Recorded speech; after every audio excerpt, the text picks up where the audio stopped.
tahu berbicara tentang permanuan itu membuat kita berpikir yang tidak netral.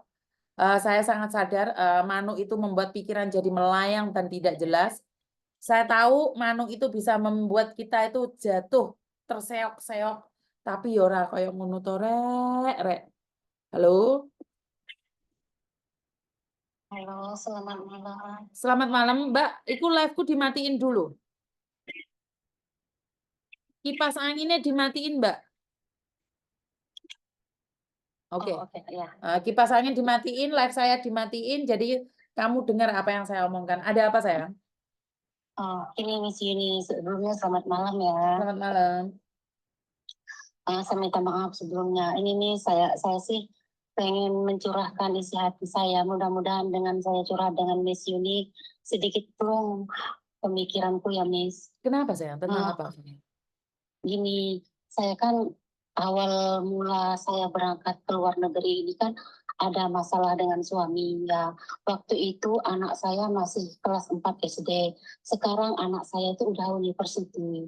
Nah, gini Miss, waktu saya berangkat keluar itu membawa luka hati lah Miss, gara-garanya suamiku itu punya tanah, dijual lah tanah itu waktu zaman dulu itu 60 jutaan. Wajar kan Miss, saya selaku istri itu nanya duitnya mana, karena bukan untuk saya ambil, kita makan aja susah loh Miss. Terus suamiku bilang gini, ini uang saya nggak ada hubungannya dengan kamu. Ya Allah Miss, ngenes banget aku dengar kayak gitu. Sakit rasanya hatiku. Saya sudahlah. Akhirnya dengan beriringnya waktu suamiku nyuruh aku keluar negeri. Kamulah pergi keluar negeri sana jadi TKW. Kamulah kirim duit sama saya. Dia bilang gitu Miss. Saya disuruh pergi keluar negeri. Dia yang mau nerima duit gaji gitu Miss. Terus buat apa duitnya? Kata saya bilang gitu ya. Kalau saya keluar, cobalah jangan nggak usah saya keluar negeri. Kamu kan punya uang dapat jual tanah itu, kasih ke saya lah sedikit 10 juta atau 20 juta buat modal bikin rumah makan. Sebab saya punya sedikit kelebihan, saya pandai memasak, Miss. Nah, soalnya waktu saya hamil pun, Miss, saya tuh jualan makanan segala macam laris banget, Miss. Sampai buat lahiran aja saya nggak minta ke siapa-siapa, Miss. Saya sendiri jualan. Dari jualan keliling desa, bawa makanan segala macam laris manis nih, sampai biaya lahiran di rumah sakit nggak minta duit dengan siapapun, itu duit saya sendiri dari hasil jualan. Nah, udah itu akhirnya karena nggak ada suami itu nggak mau, Miss ya.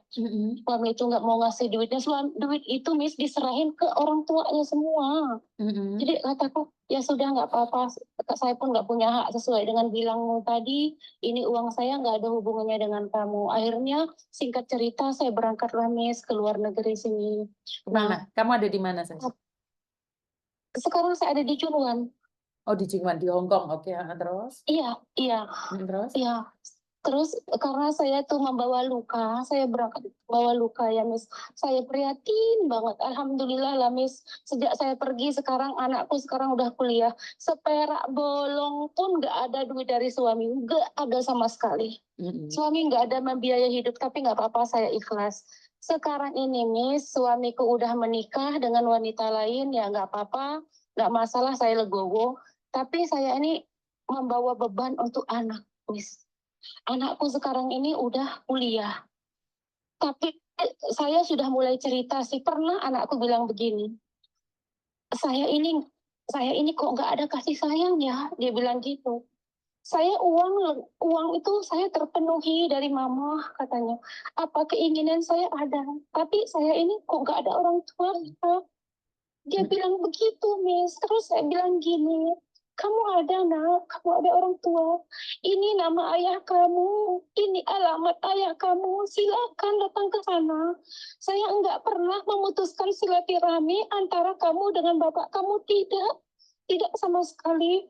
Cuman maaf kalau Ananda menginginkan mama harus bersatu, enggak lagi.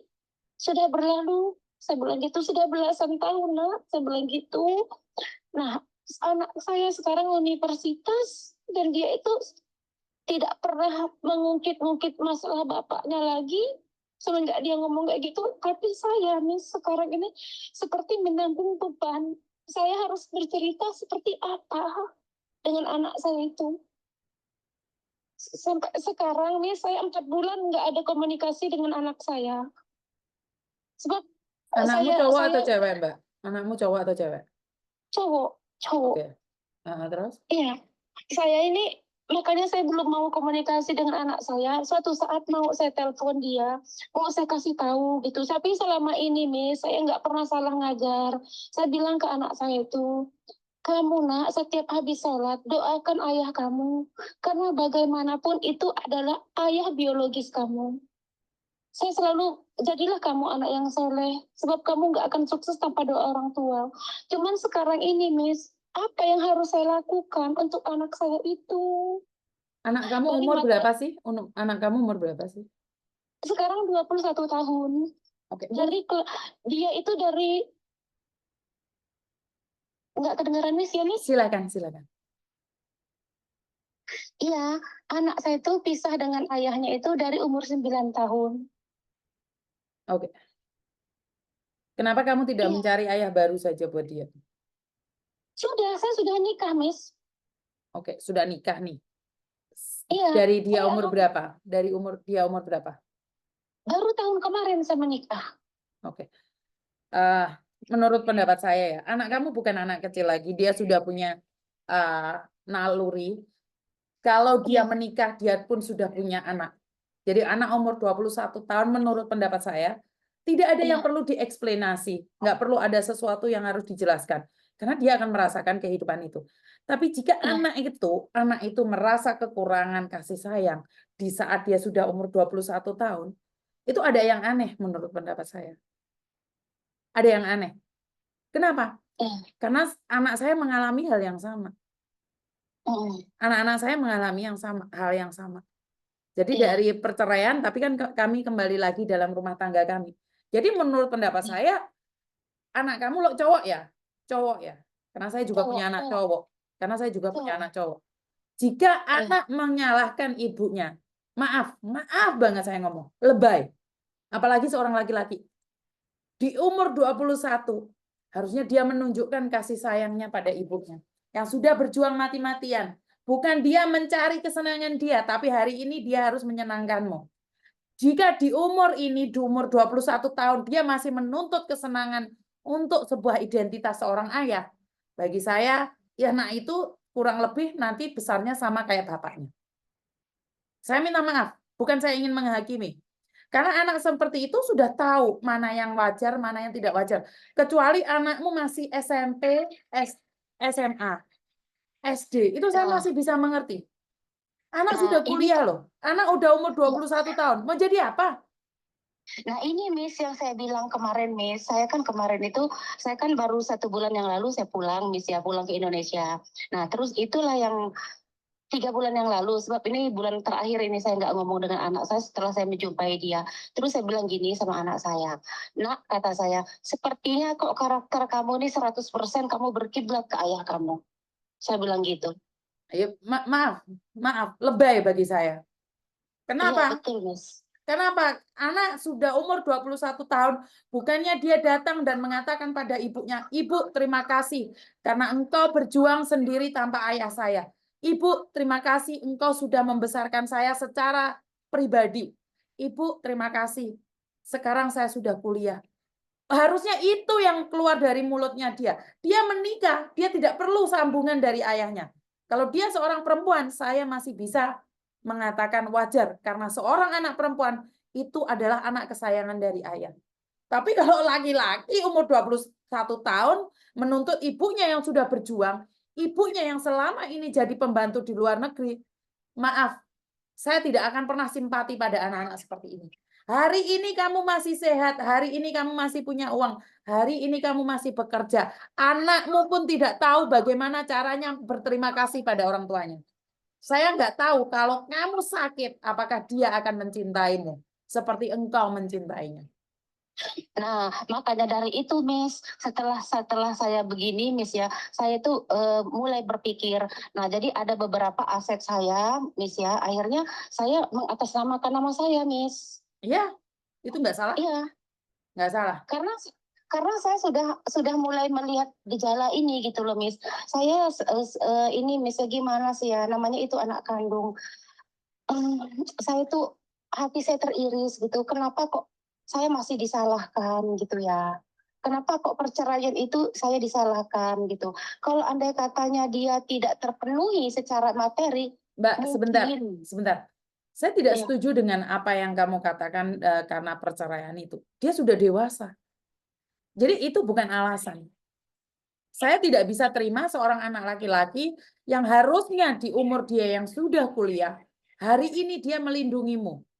Bukan dia menuntut kamu. Halo, kamu anak laki-laki. ih, Hari ini ibumu masih sehat, kamu nuntut ibumu. Bagaimana kalau ibumu tiba-tiba sakit di Hong Kong? Belgendes tai kucing dia mau menjagamu. iya ya, Udah sadar diri. Gini Mbak, saya mencintai kedua anak saya. Tapi saya selalu katakan sama anak-anak saya, jika kamu melanggar ketentuan yang saya berikan, saya akan mencabut semua aset-aset yang ada. Semuanya. Semuanya saya ambil alih. Karena saya sudah bilang sama anak-anak saya membesarkan kalian dengan cinta dan kasih. Jika suatu saat kalian tidak bisa memberikan cinta yang saya berikan pada kalian, nggak apa-apa. Tapi kembalikan aset saya. Saya sudah ngomong sama Koko ataupun Meme. Jika mereka menikah suatu saat, saya ambil semua aset saya. Paham nggak? Jadi apa yang kamu iya, lakukan, kamu ambil asetmu itu bagus. Tapi iya, jika kamu mengambil aset itu karena kamu sudah menikah dengan laki-laki lain, dengarkan saya ngomong, iya, itu beda. Kenapa? Karena anakmu berubah bukan karena dia ingin menuntut ayah kandungnya, tapi dia mencurigai ayah tirinya mengambil keuntungan atas dirimu. Karena kamu baru menikah setahun ini. Jadi kan kita nggak tahu, kalau pikiran iya positif Miss, aja. enggak Miss, kalau masalah